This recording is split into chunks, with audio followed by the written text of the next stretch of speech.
The morning started the way all great fishing mornings do, quiet, misty, and alive with the sounds of nature waking up. The sun had just begun to creep over the tops of the pine trees that lined the far side of the lake, the sky painted in muted hues of orange and lavender. I sat comfortably in my old folding chair, the canvas worn smooth from decades of use, and dropped my line in the calm, glass-like water. My coffee thermos steamed beside me on a stump, and the smell of lake air, earth and pine filled my lungs. This was my idea of heaven, right here on my own land, on the lake I had inherited from my father, and he from his. For generations, we'd fished here without trouble, until the HOA showed up. I bought this slice of land almost 20 years ago, after retiring from the city's planning department. It was a dream I'd worked hard to afford. 20 acres of pristine woods, a private cabin, and most importantly, a lake. Not just any lake. Legally, it was mine. I had the deed, the water, rights in every title you could ask for. I even had a map from the county archives showing the property boundaries, with my lake at the heart of it. The trouble started when a new housing development, Pinewood Glen, popped up on the opposite bank. It was a sprawling suburban grid of cookie-cutter homes with pristine lawns and too many people who didn't know a wild fish from a farm-raised one. At first, I didn't mind them. Everyone's got a right to live where they want. But as the HOA began to grow its power, its influence crept closer to my property line like kudzu, slow and suffocating. The first sign of trouble came in the form of a letter, certified, with a Pinewood Glen HOA seal stamped in a garish navy, blue. It was addressed to the occupant, which irritated me right off the bat. Inside was a sternly worded warning about unauthorized fishing activities observed from the public shorelines, and a notice that future violations may result in legal action and contact with law enforcement. I chuckled at the absurdity of it. Public shoreline? The lake was mine. The land was mine. No one had the right to tell me what I could or couldn't do here. I wrote back politely but firmly, enclosing a copy of the deed and a letter stating that they had no jurisdiction over my property, and that if anyone from their HOA set foot on my land again, they'd be trespassing. You'd think that would be the end of it. But Judith Renshaw, the newly elected HOA president, had other plans. Judith was the kind of woman who mistook a clipboard for a crown. In her mind, rules weren't just guidelines, they were gospel. She didn't like being told no, especially not by someone who didn't answer to her HOA rule book. She began sending more letters, citing lake etiquette violations, nuisance behavior, and even environmental hazards. It was laughable. I'd been fishing here for longer than most of Pinewood Glen's residents had been alive. But the real kicker came one Saturday morning, when she escalated things in a way I never saw coming. It was just after 9 a.m. The sun had fully risen, casting shimmering diamonds across the lake. I'd already caught a few bluegill and was hoping for a largemouth bass I'd seen tailing the reeds near the dock. I had just adjusted my hat when I heard the crunch of tires on gravel, multiple tires. I looked up and saw not one, but 3. Police cruisers pulling onto my drive. I stood, calm but confused. As the first officer stepped out, I recognized him, Officer Jameson, young, maybe late 20s, sharp uniform and new badge. He looked serious, clipboard in hand. Behind him, Judith emerged from her Lexus SUV, arms crossed, lips pursed so tight they looked like a scar. "Good morning," I said, tipping my cap. "To what do I owe the pleasure?" "We received a call from the Pinewood Glen HOA, officer," Jameson began, "reporting possible poaching and unauthorized fishing." "Poaching?" I repeated, incredulous. "On my own land?" Judith cut in. "This lake borders our community, and he's been using it to fish without HOA permission. It's disruptive, unsightly, and we have bylaws. I don't live in your HOA," I said, my voice steady. "This lake is private, owned by me. been in my family for 3 generations. Officer Jameson looked skeptical. Do you have proof of ownership, sir? I nodded. Inside the cabin. Come on. I led the officer up the path, Judith trailing behind like a mosquito in a suit. Inside, I pulled out the thick binder of documents, deed, property survey, water, rights, and a notarized letter from the county. Officer Jameson flipped through them. I saw his eyes flick back and forth, his posture relaxing slightly. This all seems in order, he muttered. Looks like the lake does fall entirely within your property lines. Judith huffed.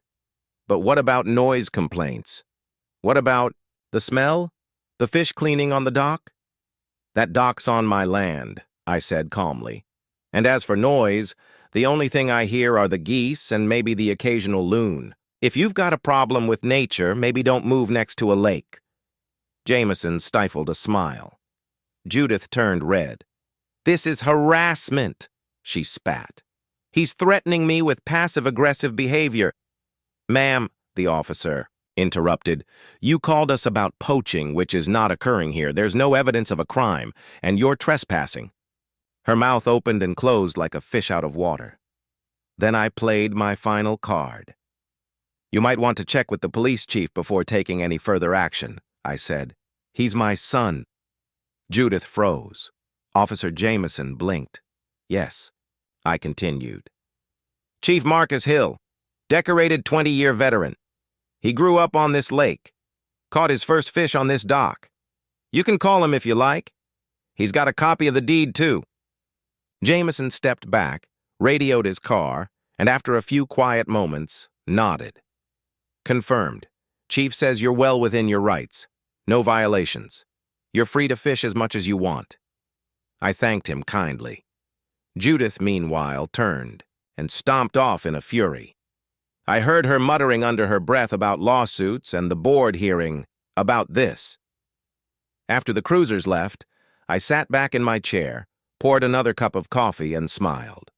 The water lapped gently at the shore, undisturbed, but deep down I knew this wasn't over. Judith was humiliated. And if there's one thing a power-hungry HOA president hates more than being wrong, it's being publicly proven wrong by a man holding a fishing pole and a deed. The battle lines were drawn, but this was my land, my lake, and my legacy. I wasn't going anywhere, and Judith was about to learn what happens when you try to mess with a man who owns the water you drink from, and whose son runs the department you call for backup. After the police chief, my son Marcus, walked out of Judith's failed HOA meeting and the room erupted in applause, I could have sworn that was the end of it. I thought maybe, just maybe, the community would come to its senses and realize how deep they'd been led astray. Judith had packed her pride into a resignation letter, citing burnout and a desire to refocus on her spiritual health. But if I'd learned anything from living near this HOA, it was that people like Judith Renshaw didn't disappear quietly. They regrouped. The next few weeks were deceptively quiet. I went back to fishing on my dock, enjoying the early morning, fog lifting off the lake like a curtain being drawn on another peaceful day. The water shimmered, the trees swayed with a calm wind, and I even spotted a few of the same HOA residents who had once scowled at me now waving sheepishly as they passed on their kayaks. A few of them even paddled closer and asked about fishing. Tips, clearly hoping to be seen on better terms now that the truth had come out. I obliged, of course. I had no interest in long-term feuds. I just wanted peace. But peace doesn't last long when people have egos to repair. One Tuesday afternoon, while prepping the soil for spring planting near the lake's edge, I noticed a strange hum in the distance. I looked up to see a white van with no logos pulling up along the public road that led near my property line. Out stepped 2 men in button-down shirts and slacks, clipboard guys. One had a laser measurer, the other a small drone. They stayed on the edge of the HOA land, but their attention was clearly fixed on my lake. I approached calmly, trowel still, in hand, and asked what they were up to. One of them looked over, visibly startled. Oh, we're just conducting a private environmental assessment for a prospective community enhancement plan. Enhancement? I asked, squinting at their clipboards. Enhancing what exactly? Well, the other one said, flipping a sheet over to cover what looked like a site plan. The Pinewood Glen HOA is looking into developing a new community boathouse, and they're exploring feasibility on the lakeshore. I crossed my arms and raised a brow. On my lakeshore, they exchanged glances, suddenly sheepish. We were under the impression the shoreline in question is part of a community-accessible area. No, I said firmly, pointing to a boundary marker barely 10 feet from where they were standing. That stake? That's my property line. You're trespassing. They packed up and left quickly. I didn't even have to call Marcus that time. Later, I found the HOA's new board president, a woman named Sharon Marsh, had been quietly pushing for a lakefront revitalization initiative. Unlike Judith, Sharon had taken a more backdoor approach, hoping I'd be too distracted to notice. But I wasn't. I decided it was time to make it crystal clear. The lake wasn't for sale, lease, or negotiation. That night, I called a surveyor. I trusted and had him map out the lake boundaries using GPS. We posted clear signage every 50 feet. Private property. Trespassers will be prosecuted. I also installed motion sensor cameras and floodlights along the dock. Not to be dramatic, just to remind folks that I wasn't the passive old man they thought I was. Despite the signs, the trespassing didn't stop. I started catching kids, sneaking onto my dock late at night, sometimes fishing, sometimes just horsing around. I didn't blame them. They were just teens. But I knew where they were getting the idea they had access, from their parents. So I went one step further. I called a town hall meeting. This time, I hosted it. I put out flyers and invited every property owner on Pinewood Glen's HOA mailing list. Most didn't respond, but a few curious souls came out, especially after word spread that the guy who owns the lake had something to say. We met in the community center, same place Judith once tried to rally the troops against me. I laid it all out. Maps, property deeds, environmental permits, even the letter from the Department of Water, resources confirming my sole ownership. I explained my conservation efforts and reminded them that the fish in the lake weren't just thriving, they were protected under a limited access wildlife agreement. Then I said something that changed the tone of the entire evening. I'm not here to gatekeep the lake. I'm here to protect it. And if you want to enjoy it the right way, respectfully, I'm open to that. But I won't be bullied. I won't be lied about. And I won't let this HOA destroy something I've spent years preserving. Some people clapped. Some sat in uncomfortable silence. A few asked for fishing permits, which I agreed to issue on a one-at-a-time basis. I even suggested hosting a community fishing day with educational booths on conservation and safe angling practices. But Sharon Marsh didn't like that idea at all. She stood up near the back and spoke in a tight voice. With all due respect, Mr. Hill, your control of the lake makes it impossible for our community to function as it should. You've created an exclusionary zone in the heart of our neighborhood. I smiled. Respectfully, Sharon, the only thing I excluded was the nonsense that came before. She didn't say another word. 2 weeks passed. The weather warmed, the fish got feisty, and for a little while it felt like things had leveled off. But then came the lawsuit. I was served early one morning by a courier who looked too embarrassed to even make eye contact. The documents read, Pinewood Glen HOA versus Charles Hill. The accusation? Obstruction of community water access and interference with recreational development. I chuckled, but my blood pressure rose. The thing is, lawsuits cost money, even frivolous ones. But I wasn't about to let the HOA wear me down financially, so I lawyered up. Fortunately, I had kept every record, every interaction, every boundary. Survey. My attorney filed a countersuit for harassment, trespassing, and defamation. By now, local news was picking up the story. A retired man, a respected former ranger owning a lake and getting harassed by a powerful HOA? It was juicy. Reporters came knocking. I gave one interview and made my stance clear. I'm not anti-community. I'm anti-bullying. If the HOA wants to be a good neighbor, I'll meet them at the fence line. But if they want to fight, I've got every legal paddle in the boat. Public support began pouring in. Turns out a lot of people had horror stories about their own HOAs. People from around the state sent me letters, some offering free legal help, others just sharing solidarity. The pressure mounted on the HOA board. Eventually, several of its members resigned. Sharon Marsh didn't show up for the last board meeting. Instead, a new interim president, a quiet accountant named Luis Ortega, stepped in.